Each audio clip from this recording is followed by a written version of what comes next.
La monarquía de Alfonso XIII sobrevivía en una crisis de gobierno constante en la que sus gabinetes duraban una media de 7 meses, lo que llevó al rey a protestar en público por el escaso patriotismo de los partidos y de sus líderes, solo preocupados por sus propios intereses, afirmando que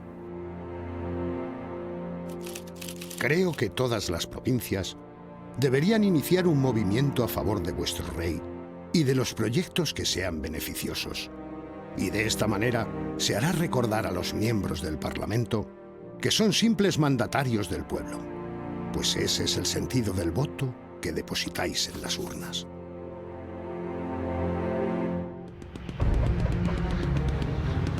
En este ambiente de crisis se produjo el desastre de Anual en Marruecos, un suceso que vino a acentuar la debilidad del sistema político de la Restauración y de la Corona. La guerra de Marruecos era profundamente impopular. La apertura del expediente Picasso para determinar las responsabilidades judiciales y políticas por la derrota de Anual provocó críticas y dudas en la sociedad española sobre el papel de los partidos políticos y del propio rey. Una de las voces que se alzó para proponer el abandono del protectorado de Marruecos fue la del capitán general de Cataluña, Miguel Primo de Rivera, que por primera vez coincidía con un partido socialista obrero español que tenía también una postura abandonista. Gracias a su abandonismo, el PSOE logró sus primeros diputados, mientras que don Miguel Primo de Rivera, junto al teniente coronel Millán Astray y el comandante Franco, los que habían logrado salvar Melilla, se convirtió en una de las figuras más populares del escenario político español.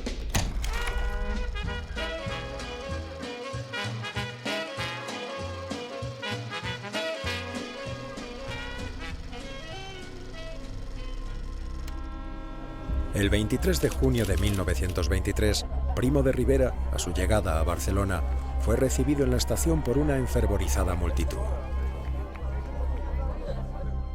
Se asomó a la ventanilla del tren y contempló un espectáculo que le llenó de orgullo. Allí estaban todos los jefes militares de la guarnición, muchos miembros del Somatén, comisiones de entidades patronales, políticos monárquicos y un nutrido público indefinible. Cuando descendió del vagón, fue aclamado, con gritos de «¡Viva el general valiente! ¡Viva el ejército!». El futuro dictador pensó que este recibimiento era la mejor demostración de su popularidad.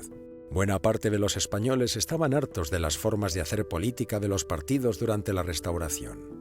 Incluso la díscola burguesía catalana alentaba abiertamente a Primo de Rivera a intervenir, a tomar el poder, en la confianza de que su pronunciamiento restablecería los aranceles proteccionistas eliminados por el gobierno de Madrid, que tanto perjudicaban a los negocios de catalanes y vascos, acostumbrados a disfrutar del mercado español en exclusiva. Los planes de Primo de Rivera para anular el parlamentarismo, con el apoyo de algunos generales de la nación, no coincidían con lo que con anterioridad habían dicho las urnas. En las últimas elecciones de 1923 habían conseguido el mejor resultado de los partidos monárquicos, ¿no?, desde las elecciones de 1905. Es decir, que los que realmente, curiosamente, estaban en crisis eran los movimientos nacionalistas de un lado, la Lliga, que había conseguido el peor resultado desde 1918, el PNV, que había sido barrido de Vizcaya, ¿no?, los republicanos, por otro lado, que también estaban prácticamente al borde de la desaparición, porque además Lerroux incluso ya se estaba planteando dar el paso para integrarse dentro de la concentración liberal, y por último el Partido Socialista, que era supuestamente la fuerza política más dinámica, pero cuyo mejor resultado habían sido en esas elecciones 7 escaños. Para muchos españoles, en 1923 parecía no haber más solución que una dictadura para reconducir los destinos de su patria. España parecía necesitar un general honrado y abandonista como Primo de Rivera para reconducir la nación. La debilidad del sistema político de la Restauración se evidenciaba por momentos. En agosto de 1923, un grupo de soldados, camino de Marruecos, en el puerto de Málaga, se negaron a embarcar desobedeciendo a sus jefes arengados por el cabo Sánchez Barroso, que fue arrestado y condenado de forma sumaria a muerte por insubordinación, aunque fue inmediatamente indultado por el gobierno. Este indulto provocó muchas protestas, entre las que destacó la de Primo de Rivera. El 2 de septiembre, el general Cavalcanti convocó al grupo de militares conocido como el Cuadrilátero a una reunión para atraer la dictadura militar. El 11 de septiembre, durante la celebración de la Diada de Cataluña, se produjeron gravísimos disturbios con gritos de mueras a España y a Castilla, siendo disueltos los manifestantes a tiros, mientras dirigentes independentistas catalanes, vascos y gallegos conspiraban en un restaurante de Barcelona contra la unidad de España.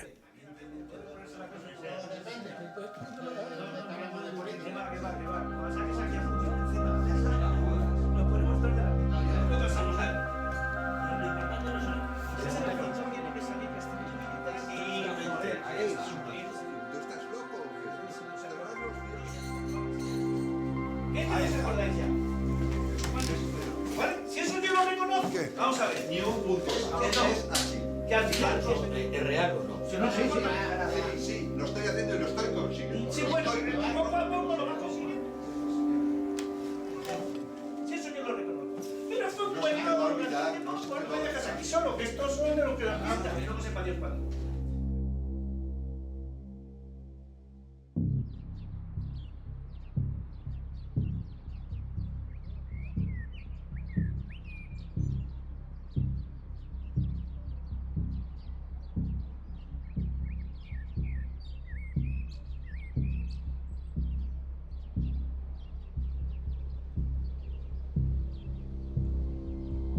El 12, Primo de Rivera tiene noticias de que el gobierno de García Prieto ha ordenado arrestar a varios generales por conspiración, orden que no se cumplía, pues el ministro de la Guerra General Aizpuru y el capitán general de la Primera Región, Muñoz Cobo, desobedecieron al gobierno.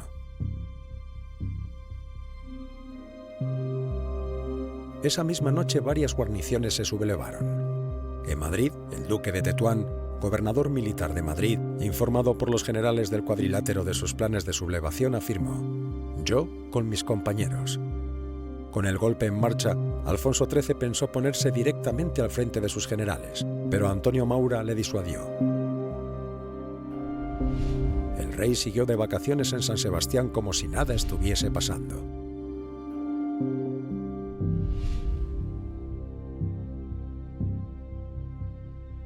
El 13 de septiembre de 1923, Primo de Rivera se pone en movimiento, haciendo público un manifiesto en Barcelona. Al país y al ejército españoles ha llegado para nosotros el momento más temido que esperado, porque hubiéramos querido vivir siempre en la legalidad y que ella rigiera sin interrupción la vida española, de recoger las ansias, de atender el clamoroso requerimiento de cuantos amando a la patria no ven para ella otra solución que liberarla de los profesionales de la política, de los que por una u otra razón nos ofrecen el cuadro de desdichas e inmoralidades que empezaron en el año 98 y amenazan a España con un próximo fin trágico y deshonroso. La responsabilidad colectiva de los partidos políticos la sancionaremos con este apartamiento total a que los condenamos. De forma casi inmediata le telefoneó el ministro de la Guerra Aizpuru. Mi general, me dicen que está usted sublevado con la guarnición de Cataluña. Así es, en efecto. Pues queda usted destituido. No, el que queda destituido es el gobierno. Salvo la llamada del general Aizpuru, el gobierno no hizo nada. Primo de Rivera sale en tren para Madrid. A su llegada a la estación de Príncipe Pío, en el andén le esperaba incomprensiblemente el gobierno de García Prieto en pleno. Desde allí Primo se trasladó al cercano Palacio de Oriente, donde le esperaba Alfonso XIII, que inmediatamente le encargó formar gobierno. Señor, honrado por vuestra majestad, con el encargo de formar gobierno en momentos difíciles para el país, que yo he contribuido en provocar, inspirándome en los más sentimientos patrios, sería cobarde deserción vacilar en la aceptación del puesto que lleva consigo tantas responsabilidades y obliga a tan fatigoso e incesante trabajo. Ha escrito Ramón Franch. ¿Quién se le iba a oponer? ¿Quién iba a resistir con un presidente del Consejo de Ministros que claudicó a las primeras de cambio y con un ministro de Estado que, abandonando al rey en San Sebastián, Pasó los Pirineos apenas se le anunció que había un general allá en Barcelona que había lanzado un manifiesto. Ahí hay quien dice que Alfonso XIII escogió entre la Reforma y el regeneracionismo, y que escogió el regeneracionismo, que le proponía un Primo de Rivera, porque él era un regeneracionista. Además, yo creo que el rey estaba tocado por un espíritu regeneracionista y tenía ganas de impulsar el país hacia adelante. Y eso pensaba que lo podía hacer mejor Primo de Rivera. Al fin y al cabo, la instauración de Primo de Rivera en los 2 primeros meses fue legal, porque le autorizó el rey y le nombró presidente del Consejo de Ministros. Es un pronunciamiento militar que acaba encauzándose de manera legal. Es decir, en un principio hay una acción claramente ilegal, es decir, un capitán general sin autorización ninguna del gobierno declara el estado de guerra en Barcelona y precisamente además para hacer caer ese gobierno.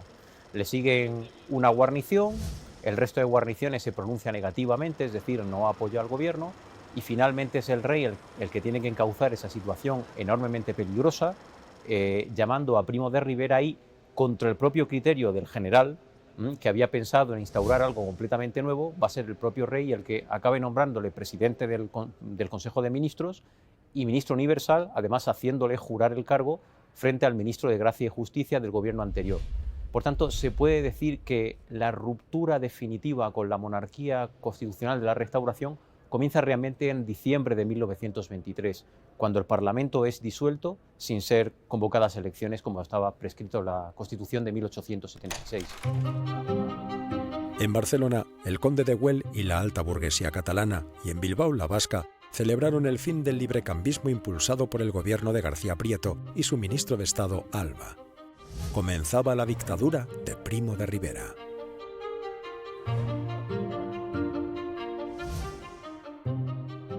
El apoyo catalán fue total y definitivo. Y luego él, aunque prohibió hablar catalán públicamente y disolvió la Mancomunidad de Cataluña, siempre tuvo una visión especial y de mucho afecto por Cataluña, hasta el punto de que, como sabes, conservó siempre la Capitanía General de Cataluña, la desempeñaba el presidente del Consejo de Ministros. La llegada de la dictadura fue aplaudida por gran parte de los españoles. El cardenal Vidal y Barraquer, arzobispo de Tarragona, alabó el noble esfuerzo del pundoroso general Primo de Rivera. Manuel Bueno escribe en su libro España y la monarquía: no se nos venga a decir que el golpe de Estado del año 1923 fue una cuartelada en grande y con éxito, acaudillada por un insensato, porque eso sería deformar la verdad. El general Primo de Rivera es el hombre que se decide a hablar en nombre de una muchedumbre de mudos y que se lanza a la acción, supliendo la invalidez de un país de paralíticos. Y el movimiento militar que él presidió, arrostrado por todos sus riesgos, no fue una bicalvarada vulgar, sino un hecho tan fatalmente inevitable desde el punto de vista histórico como la Revolución de septiembre de 1868. Azaña escribiría en 1924: no todo es bajeza, ni cobardía, ni apetitos egoístas, ni odios de casta, ni fanatismo antiliberal en la opinión que apoya al directorio. No. Gentes honradas de las que forman la masa neutral han acogido con júbilo este escobazo. La razón es que el país no podía más, y estando paralítico, siendo incapaz de moverse por sí mismo, espera que los militares realicen el prodigio de la salvación nacional. La expulsión del personal gobernante y de los partidos políticos ha parecido muy bien. Gobernaban por la corrupción y la camaradería. Ninguna ley se aplicaba, ninguna institución funcionaba a derechas. Se encumbraban las clientelas familiares. El país estaba presidido por la impotencia y la imbecilidad. Bien barridos están, se dice la gente. Incluso los intelectuales y la universidad recibieron bien la dictadura.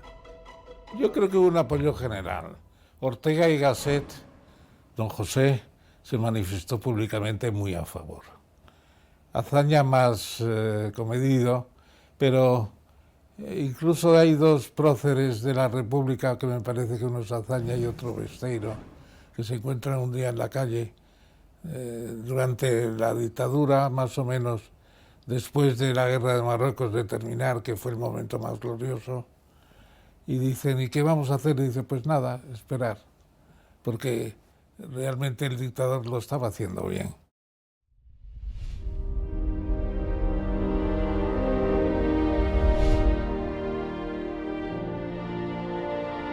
Nada más llegar Primo de Rivera al poder, comenzó con mano de hierro a cambiar las cosas. Imbuido de un espíritu racionalista, práctico, igualitario y en cierta forma singularmente democrático, se lanzó a la reforma total de las estructuras del Estado. Primo disolvió la Mancomunidad de Cataluña, creada por Canalejas y Dato, para implantar la igualdad entre todas las regiones de España, bajo el lema de solo una bandera, solo un himno, solo un idioma, lo que le ganó la inquina de muchos de los catalanes que antes le habían alentado y apoyado. Primo de Rivera, cuando es capitán general de Barcelona, antes del golpe de septiembre de 1923, tiene muy buenas relaciones con la Lliga de Cataluña y muy malas relaciones con los partidos escindidos de la Lliga, que se habían vuelto bastante más radicales, en este caso Acción Catalana, ¿no? Por otra parte, no había tenido unas buenas relaciones con los catalanes no nacionalistas, ¿no?, que estaban alineados en la Unión Monárquica Nacional. La Lliga va a ser precisamente uno de los vehículos de apoyo social más importantes de Primo de Rivera cuando consiga imponerse en Barcelona en septiembre de 1923. Pero luego, posteriormente, no va a hacer caso de la reivindicación del presidente de la Mancomunidad, que es Puig i Cadafalch en este momento, que le pide, con el establecimiento de la dictadura, un régimen autonómico en Cataluña, y Primo de Rivera va a tomar el camino diametralmente opuesto, es decir, entregar la Mancomunidad a los catalanes no nacionalistas y posteriormente integrar a Cataluña en el régimen administrativo común, aboliendo la Mancomunidad. La dictadura disolvió también las diputaciones provinciales, salvo en las 3 provincias vascas y Navarra, por carecer de utilidad. Decretó la pérdida de los aforamientos y promulgó leyes de incompatibilidad, al tiempo que en las grandes empresas públicas se destituyó a sus presidentes y consejeros, nombrado por y entre los políticos. En casi todos los municipios se descubrieron casos de corrupción. El 30 de septiembre del año 23 disolvía los ayuntamientos por ser semilla y fruto de la política partidista y caciquil, siendo sustituidos por juntas asociadas y representantes de la autoridad militar. El Estatuto Municipal es la norma que ha dado más poder a los ayuntamientos que ha habido jamás en España. En primer lugar, podían organizarse como quisieran, desde un régimen de concejo abierto, que todos los miembros del municipio formaban parte del órgano de gobierno, hasta un régimen de carta, pensado para los ayuntamientos más grandes, donde realmente encargabas a un supergerente que te gestionara el ayuntamiento. La reforma que introduce supone también que aumenta sus competencias en temas económicos.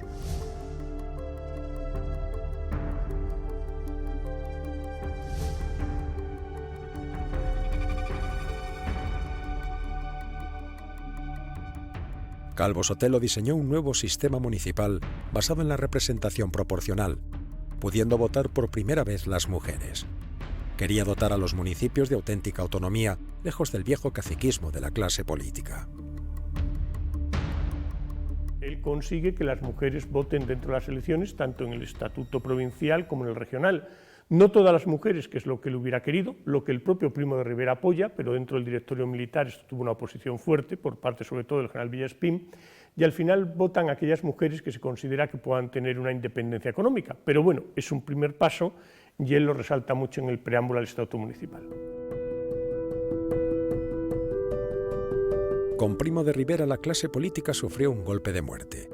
Apartada del poder, perdió su capacidad de influir, maniobrar, nombrar, dar y recibir por encima de la ley. Con la dictadura se puso fin a las prácticas oligárquicas y caciquiles en democracia que no regresarían a España hasta los años 80 del siglo XX. La dictadura apostó por un Estado centralizado como el de Francia o Italia, con el objetivo de que todos los españoles fueran verdaderamente iguales ante la ley.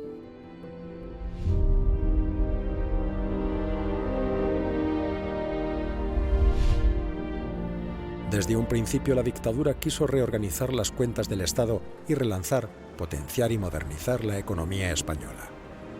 Incrementó el gasto del Estado en muchas partidas al considerar las cantidades invertidas irrisorias. Aumentó el gasto un 50% en educación, un 98% en beneficencia, el 200% en sanidad, más del 2000% en protección infantil y el 700% en subsidios, retiros y reforma agraria. La política social de la dictadura hizo que el Estado pasase de invertir en casas baratas de 7,8 millones de pesetas anuales de media entre 1913 y 1923 a 261 millones de promedio entre 1923 y 1929. El mundo de los negocios criticó a la dictadura por su costosa legislación social, pues tenía a los obreros como niños mimados en su búsqueda de la paz y la justicia social. Los precios disminuyeron un 5,3%, provocando que el fantasma de la inflación causado por la Primera Guerra Mundial no se produjese. Los salarios reales crecieron. La paz social fue una realidad con un número de huelgas insignificante. Aumentó el número de maestros de los 30.000 de 1923 a 34.000 en 1927, pasando los profesores de clases primarias de 27.000 en 1922 a 32.000 en 1929. El dictador procedió a una reforma del ejército, siendo su medida más importante la reducción del servicio militar de 3 a 2 años.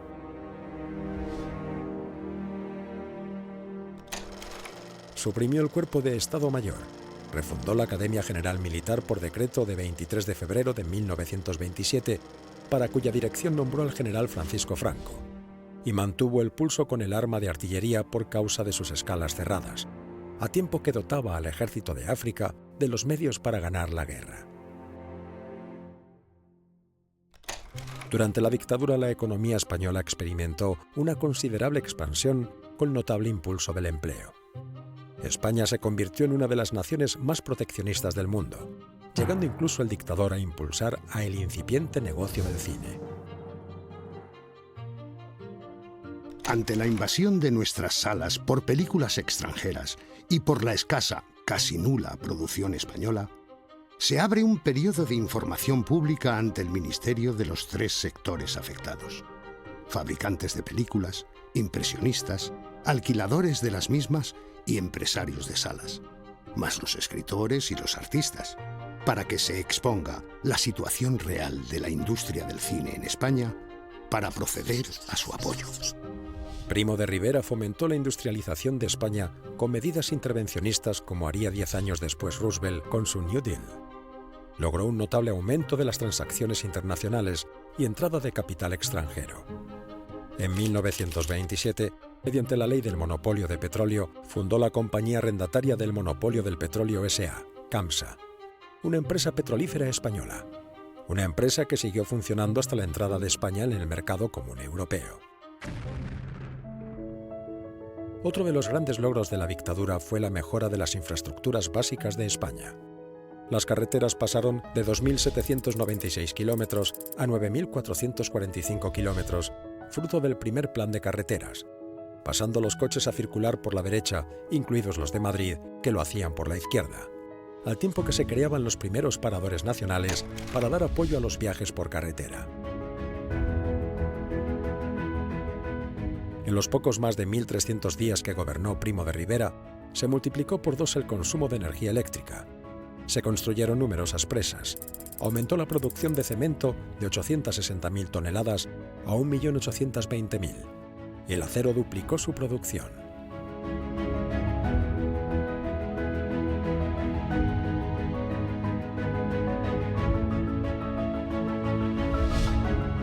Fue creada la empresa Construcciones Aeronáuticas S.A., CASA, dedicada a producción de aviones. Nació Iberia y se inició la construcción del aeropuerto de Madrid-Barajas. Se fundó Telefónicas, la Confederación del Ebro, y se inició la construcción de los nuevos ministerios según proyecto de arquitecto Secundino Zuazo. Al tiempo nació una empresa emblemática, Danone. Él calculó el crecimiento El crecimiento en 6 años fue del 4,4 anual acumulativo, que es como un 40% de renta más. Claro, un aumento de renta de 40% en solo 6 años se notó. Fueron los ferrocarriles que se mejoraron, fueron los primeros aeropuertos que se hicieron, fueron los el circuito de firmes especiales que se asfaltaron 6.000 kilómetros de carreteras. España pasó a estar motorizada. Fue también el estatuto municipal, fue también el tema de las obras públicas, los regadíos, la hidroelectricidad y además cosas de detalle, por ejemplo la Ciudad Universitaria de Madrid o el buque escuela Sebastián Elcano. Es impresionante lo que hizo. Y luego también el Patronato Nacional de Turismo, que es una obra única, aunque le atribuyen mucha fuerza personal en ese caso a Alfonso XIII y sus amigos aristócratas, pero lo hizo él. Entonces, yo creo que transformó la cara de España. Subió la renta, aumentaron las clases medias, las ciudades crecieron mucho, hubo un crecimiento de las ciudades, empieza el despoblamiento del campo de forma importante y se puede decir que luego ganó en prestigio internacional España. Primo, que era cualquier cosa menos un moralista, prohibió el juego, aunque como era de esperar siguió existiendo de forma clandestina. En Madrid, en el distrito de Ciudad Lineal, en salones como El Paraíso y Turo Park, señoritas vestidas de forma provocativa disparaban con escopetillas sobre dianas giratorias para señalar los números de la ruleta a los apostadores. El dictador y su ministro de Hacienda, Calvo Sotelo, plantearon una gran reforma fiscal con el objetivo de nivelar los presupuestos mediante la modificación de las cargas tributarias. Creó el impuesto sobre la renta, gravámenes sobre el patrimonio y el consumo suntuario, lujo, y reformó el impuesto de sucesiones.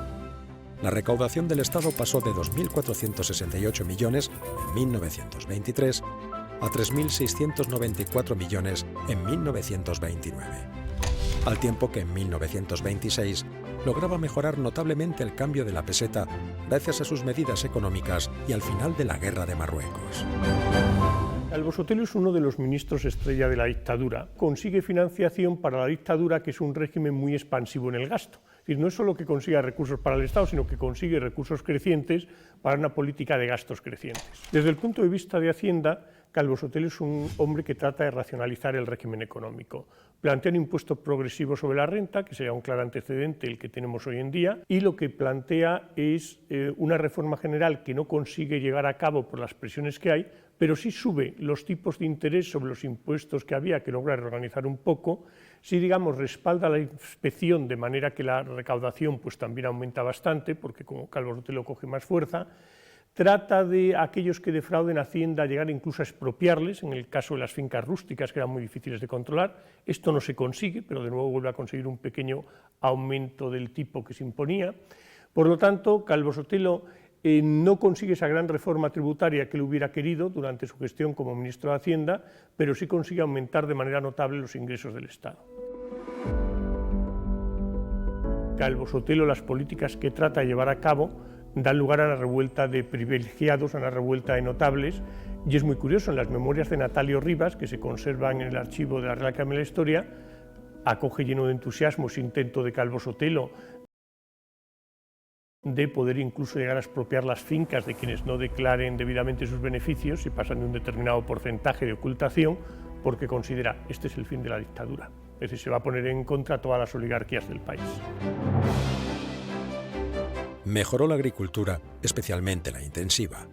Se planteó una reforma del régimen de propiedad agraria para potenciar la productividad interior de trigo, remolacha, vid, cítricos, del olivo y sobre todo del algodón. Fundó el Servicio Nacional de Crédito Agrícola para liberar a los pequeños agricultores de la usura, que nació con un capital de 100 millones de pesetas. Todas estas medidas fiscales y económicas le granjearon a Calvo Sotelo y a Primo de Rivera el odio de las oligarquías, pues la dictadura legislaba para determinar con el régimen de los privilegiados. Desde muy pronto se pusieron a trabajar para derribarla.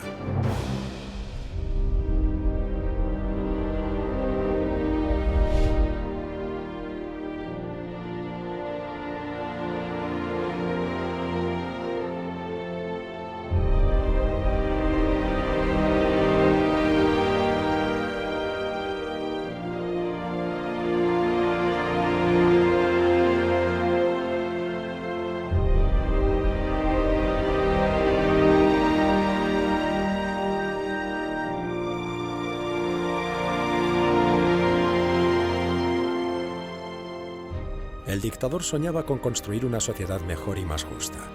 A lo largo de su mandato pensó la posibilidad de construir un sistema orgánico atípico sustentado por un bipartidismo gracias a un partido oficialista, la Unión Patriótica, junto al formado por el PSOE y la UGT. Nada más triunfar el golpe, el dictador se puso a trabajar para lograr el apoyo del PSOE. El 1 de octubre de 1923, a la semana de erigirse en dictador, Primo de Rivera entró en contacto con Manuel Llaneza, alcalde de Mieres, jefe de los mineros del carbón del SOMA-UGT, Sindicato Obrero Minero Asturiano UGT. El general aseguró a su interlocutor que su gobierno respetaría todas las ventajas sociales conseguidas por los obreros, que la UGT seguiría funcionando y que la dictadura apoyaría a la clase obrera promulgando leyes en su favor. Llaneza al salir dijo a la prensa que le esperaba: "No hay nada que temer".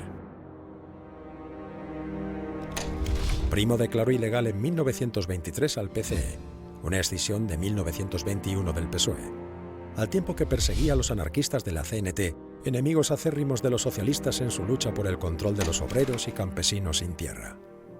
El PSOE y la UGT en bloque, salvo Indalecio Prieto y Fernando de los Ríos, votó colaborar abiertamente con la dictadura. La figura clave de este entendimiento sería Largo Caballero, que pasó a formar parte del Consejo de Estado y de diversos organismos. No conozco muchas críticas de próceres del PSOE contra el dictador. El Partido Socialista vivía como Dios, entre comillas. Largo Caballero entró en el Consejo de Estado, además se entraba de frac. Eso sí, por la diferencia de clases se le entró vestido de tarde. O sea, vestido de tarde con un traje corrientito. Esa fue la nota izquierdista, pero estaba en el Consejo de Estado totalmente dentro de la dictadura. Y el PSOE fue muy protegido, las casas del pueblo siguieron abiertas, eso sí, se persiguió a los anarquistas. Tuvieron la paz social. Bueno, como se sabe, la dictadura comienza por un golpe de Estado, apoyado por los nacionalistas catalanes, por cierto, y el que está detrás es el rey Alfonso XIII, que se juega la corona, se la juega y la pierde. Pero bueno, el hecho es que durante toda esa época, durante gran parte de esa época, no toda, la UGT especialmente y el PSOE también, aunque hay diferencias, Indalecio Prieto y Fernando de los Ríos no son partidarios, pero sí es muy partidario Largo Caballero, que forma parte del Consejo de Estado, nada menos, ¿no? Entonces, ¿por qué Largo Caballero es tan partidario? Bueno, partidario de la dictadura no, partidario de colaborar. Yo tengo la idea de que lo que quiere Largo Caballero es fundirse a la CNT. Y lo consigue. La CNT, aunque resucita después, queda machacada durante la dictadura. Y la UGT crece. De hecho, empieza el cambio cuando ya habían pasado 6 años de Primo de Rivera en poder. En el año 28 ya hay 2 congresos, de la UGT, primero del PSOE y de la UGT, que es muy curioso porque uno lee luego quiénes son elegidos en el PSOE y en la UGT para dirigir las 2 organizaciones, que son distintas y son las mismas personas, cosa que ahora sería incomprensible, ¿no? Entonces, en el año 28 ya empieza a moverse las sillas, porque ya Primo de Rivera estaba ya muy tocado políticamente, y ya a principios del año 29 hay una declaración formal de las direcciones del Partido Socialista y de la UGT, ya despegándose completamente de Primo de Rivera y apostando por la República. Esa es la pequeña historia de esto, que luego trajo muchas consecuencias, porque cuando cae Primo de Rivera y pasa la transición hasta el año 31, en que aparece la República, que no aparece por casualidad, yo creo que es el resultado de una mala política de la monarquía apoyando una dictadura, que tampoco era una dictadura al estilo de Mao Zedong, vamos, ni de Franco, es una dicta blanda, que así se llamó. Es decir, hay represión, pero no a lo bestia. Es decir, Primo de Rivera, voy a decir una barbaridad que igual me echan de esta verdad del partido, era una buena persona. Eso es lo que pienso de él.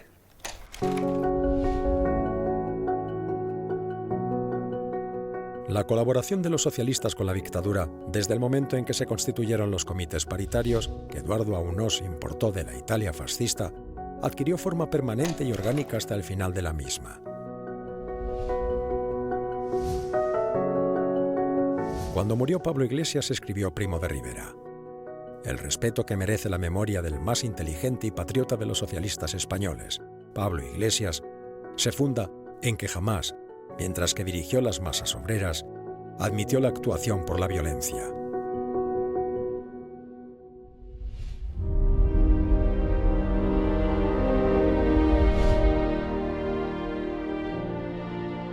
Sin lugar a dudas, el mayor éxito de Primo de Rivera fue poner fin a la guerra de Marruecos. Al comienzo de la dictadura, el ejército de África era ya un nuevo ejército, con experiencia en combate, sustentado por las fuerzas de policía indígena, los regulares y el tercio de extranjeros, más una aviación de cierta importancia. Pero Primo era un decidido abandonista, lo que le llevó a enfrentarse inicialmente con los militares africanistas. Estos, por boca de Franco, le manifestaron su abierta oposición a cualquier actuación que llevase a la retirada y abandono de Marruecos. A comienzos de 1924, Primo de Rivera tenía decidido el repliegue de las tropas españolas y el abandono de Gomara, Yebala y de la ciudad santa de Sawen, todo lo conquistado en la zona occidental del protectorado desde 1920. El descontento de los africanistas llevó a Primo de Rivera a viajar a Marruecos para conocer en directo el estado de sus tropas. Nombró a Sanjurjo para hacerse cargo de la comandancia de Melilla en abril de 1924, lo que pensaba gustaría al ejército de África. En esas mismas fechas, Abdelkrim lanzó un duro ataque en el sector de Sidi Mesot, que fue rechazado por Franco y sus legionarios. Durante el viaje del dictador por Marruecos, estando Primo de Rivera en el acuartelamiento de Outlaw, pasando revista a las 3 banderas del tercio y a varios tabores de regulares, el dictador tuvo un choque verbal con Franco.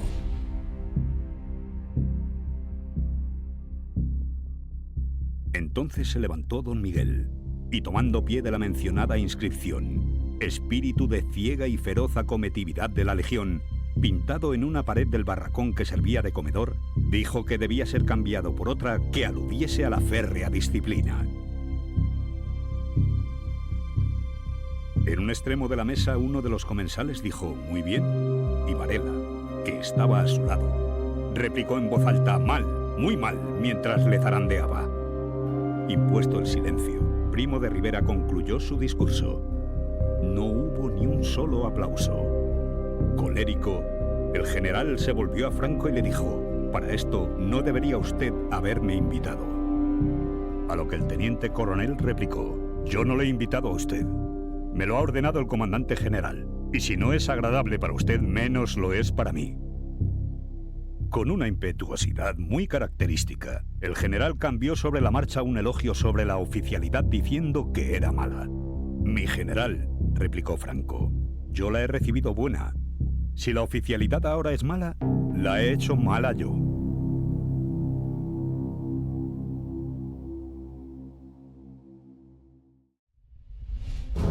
Franco presentó su dimisión al frente de la Legión, que no fue aceptada.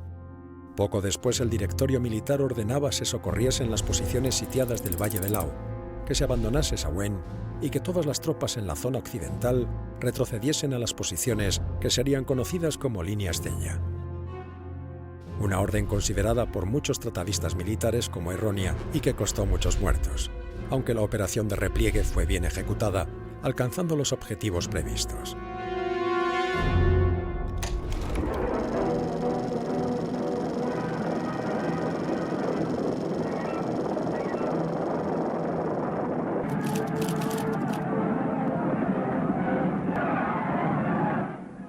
El 13 de abril de 1925, las arcas de Abd el-Krim se lanzaron sobre las posiciones francesas del río Arga.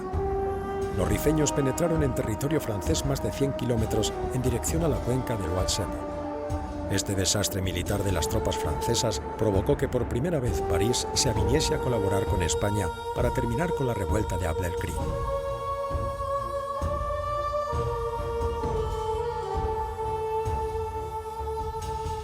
Esto llevó a Primo de Rivera a cambiar de opinión. El 8 de septiembre de 1925, las fuerzas españolas, en una operación combinada tierra, mar y aire, desembarcaron en la bahía de Alhucemas. El desembarco de Alhucemas fue el principio del fin de la revuelta del Rif. Vencido el rey Suni y ahora totalmente derrotados los Beni Urriaiguel de Abd el-Krim, solo era cuestión de tiempo la total pacificación del protectorado.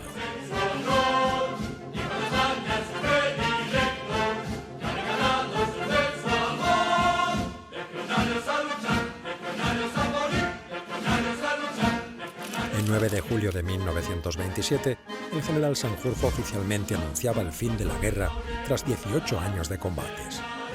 Primo de Rivera, el abandonista, había logrado lo que nadie antes había conseguido: poner fin a la sangría de Marruecos.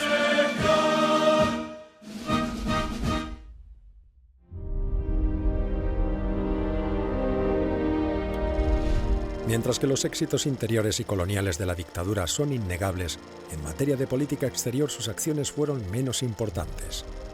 Normalizó las relaciones con el Portugal de los generales Gómez Costa y luego Carmona, siendo ministro luso de Finanzas el futuro dictador Salazar, a pesar de las tensiones por las presas y centrales eléctricas del Duero.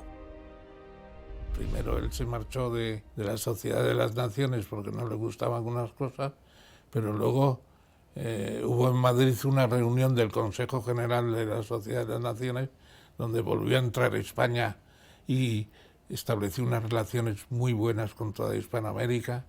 La Exposición Universal Iberoamericana de Sevilla fue un portento, ha dejado más huella arquitectónica que la Expo de 1992. Y luego también en la Exposición Universal de Barcelona fue una obra impresionante. Lo que no logró fue un puesto en el Consejo de Naciones Unidas, ni logró que Tánger dejase de ser una ciudad internacional para pasar a soberanía española. Aumentó las buenas relaciones con las naciones hispanoamericanas, siendo esta política una constante en el pensamiento de Primo de Rivera. Pensamiento que logró uno de sus mayores éxitos con el vuelo del Plus Ultra en 1926, pilotado por Ramón Franco, Ruiz de Alda, Durán y Rada. Vuelo con el que batió el récord mundial de vuelos sin singladura al lograr recorrer 1.665 kilómetros entre Gando y Porto Praya. Hacen los preparativos en la base de Marchica para dejar listo el Plus Ultra, que ha de realizar aquel vuelo a la Argentina que alcanzó resonancia mundial. Si los éxitos de la dictadura fueron muchos y duraderos, sin lugar a dudas fracasó en institucionalizar su régimen. Proyectó una Asamblea Nacional y una nueva Constitución, pero no fue más allá. El mayor logro de la dictadura fue terminar con el cáncer de la guerra de Marruecos, pero no fue menor su éxito en lograr revitalizar la economía española y aumentar la calidad de vida de los españoles hasta extremos que parecían imposibles. Lo que le faltó a Primo de Rivera, esencialmente, fue captar la asistencia de los hombres, de los estamentos y de las fuerzas colectivas verdaderamente capaces de realizar la transformación de España. Para acabar con la corrupción política, don Miguel Primo de Rivera silenció el Parlamento, intentando que su partido, la Unión Patriótica y el Partido Socialista creasen un sistema bipartidista que diese continuación a la dictadura. Pero la Unión Patriótica nunca se llegó a convertir realmente en el partido que él quería.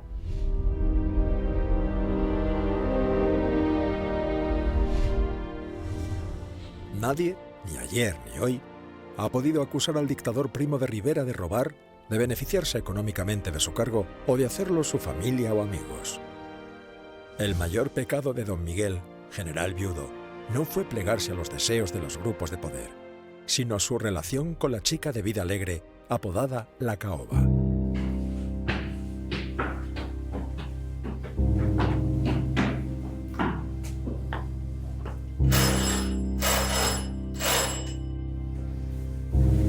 ¿Es usted la señorita conocida como La Caoba? La Caoba fue detenida por su mala vida, y el juez que llevaba el caso, Prendes, se negó a escuchar las peticiones del dictador, por lo que éste lo expulsó de la carrera judicial.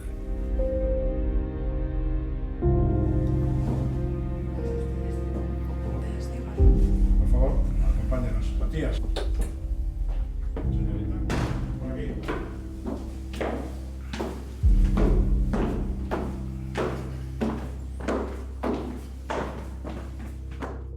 Miguel de Unamuno, entonces vicerrector de la Universidad de Salamanca, y Rodrigo Soriano, presidente del Ateneo de Madrid, criticaron al dictador. Unamuno publicó una serie de artículos críticos con el dictador, y al igual que él, Soriano. Ambos fueron detenidos y enviados al exilio a Fuerteventura. En febrero de ese año, el Ateneo, que se había convertido en centro de oposición al gobierno, fue clausurado.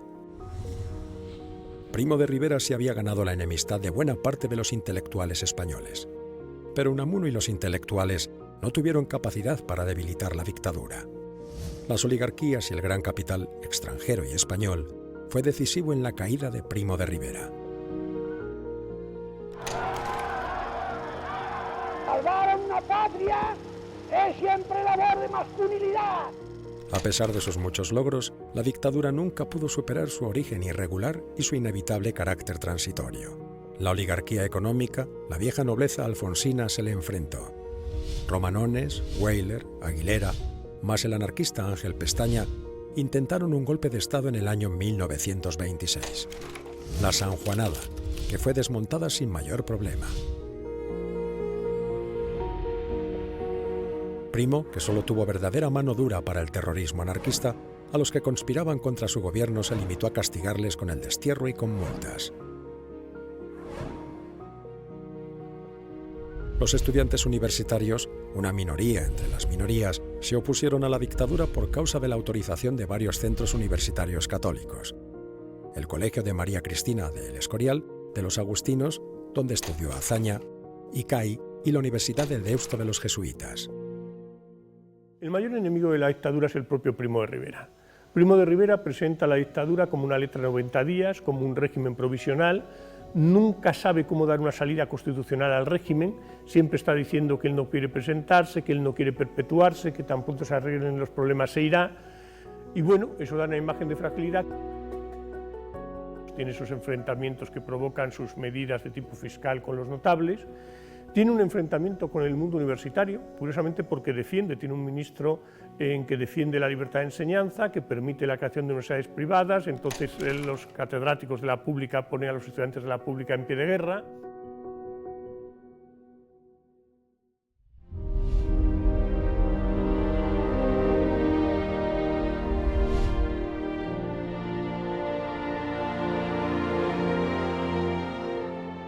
Al final de su gobierno, Primo intentó institucionalizar su régimen mediante la creación de una Asamblea Nacional que el rey no aceptó, sin darse cuenta que estaba firmando el fin de su reinado.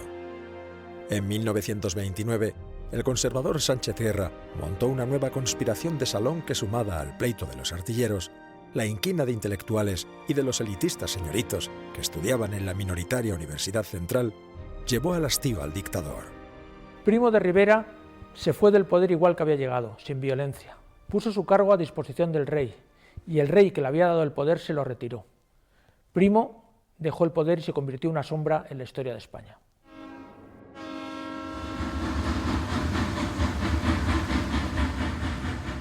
El 12 de abril salió camino de Barcelona para luego seguir hasta París para alojarse en el modesto hotel Mont Royal. Murió en la cama solo, mientras sus hijas habían ido a misa. Fue enterrado en Madrid rodeado de una enorme manifestación de cariño popular. A los españoles siempre le han gustado las causas perdidas. se le negó el derecho a ser enterrado en el Panteón de Hombres Ilustres y no se le rindieron honores de expresidente del Consejo de Ministros.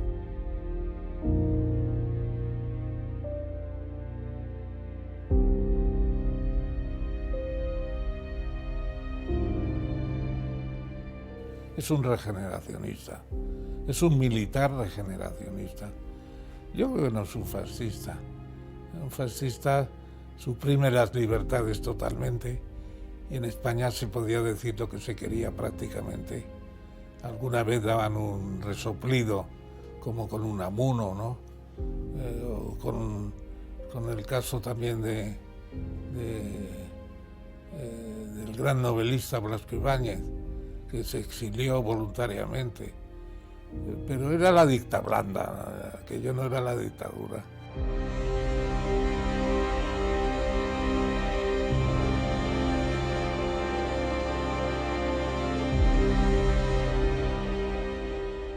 Pero sin embargo la dictadura es una época de gran desarrollo económico, es una época con unas tasas de desarrollo que tendremos que llegar hasta la España de los 60 y en un periodo mucho más pequeño de tiempo Primo de Rivera conseguirá unos avances que en la época de Franco costaron varias décadas.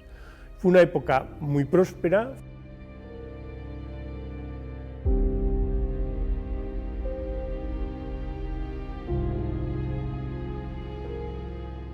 Destruye las instituciones políticas anteriores, destruye los partidos políticos anteriores también que habían sido la base de sustentación de apoyo de la monarquía y no lo sustituye por nada. Con lo cual en 1930-1931, cuando se quiere volver otra vez al régimen constitucional, lo que es un vacío enorme, ¿no? Que hasta cierto punto explica, ¿no?, que ese vacío acabe siendo cubierto por la conjunción republicano-socialista.